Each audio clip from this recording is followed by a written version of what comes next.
কাতলার মারণি কঞ্জি হাজার আশায় হাত হাজিয়ার বন্দি তোর বিনা জমকে কে সামলা ঘর চক চকে ভালা ওই যাচ্ছ না হামলায় আর যাসনে ও হামলায় যাসনে।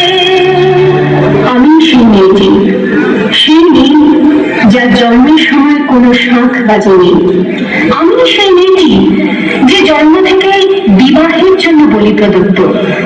আমি সেই মেয়েটি যে গত কোনো শতাব্দীতে 5 বছর বয়সে মালা দিয়েছে গঙ্গা যাত্রীর গলায়, কুলীন ব্রাহ্মণের 365তম স্ত্রীর অন্যতমা হয়ে স্বামীর গরবে হয়েছি গরবিনী।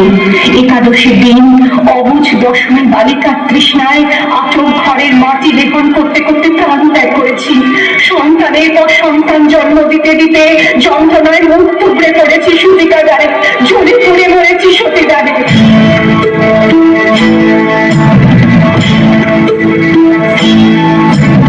কন্যা কন্যার মায়ের ধমনীতে আকুল ঢেউ তুলে চলে না, মায়ের কান্নার মেয়ের রক্তে উষ্ণ হাহাকার মরে না।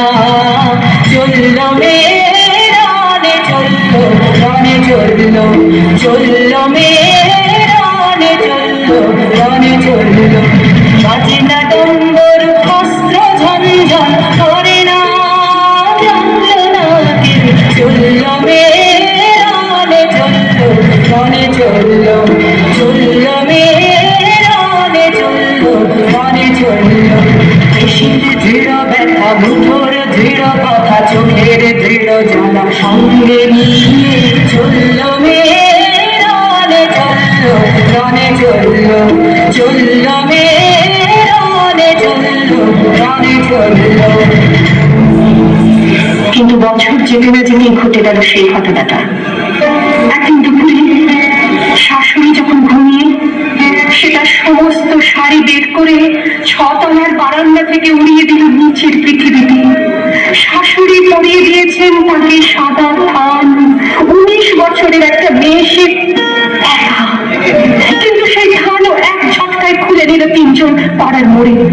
একটি সত্য নগ্ন বিধবা মেয়ে দৌড়চ্ছে আর চিৎকার করছে, বাঁচাও বাঁচাও বাঁচাও। 3 জন শুধু পাড়ার লোকেরা। বিয়েতে 51টা শাড়ি দিয়েছিল মেয়েটা।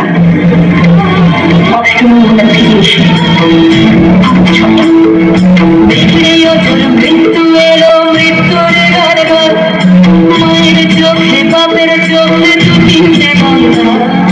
দুর্বাতে তার রক্ত লেগে সহস্র সঙ্গী, যাবে ধপ ধপ জমকে ঢালবে সহস্রবর্গী। যমুনাবতী সরস্বতী কাল যমুনার বিয়ে, যমুনা তার বাসর গাছে বারুদ বুকে দিয়ে বিষের টপর নিয়ে। যমুনাবতী সরস্বতী গেছে এ পথ দিয়ে, দিয়েছে পথ দিয়ে। যমুনাবতী সরস্বতী গেছে এ পথ দিয়ে, দিয়েছে পথ দিয়ে।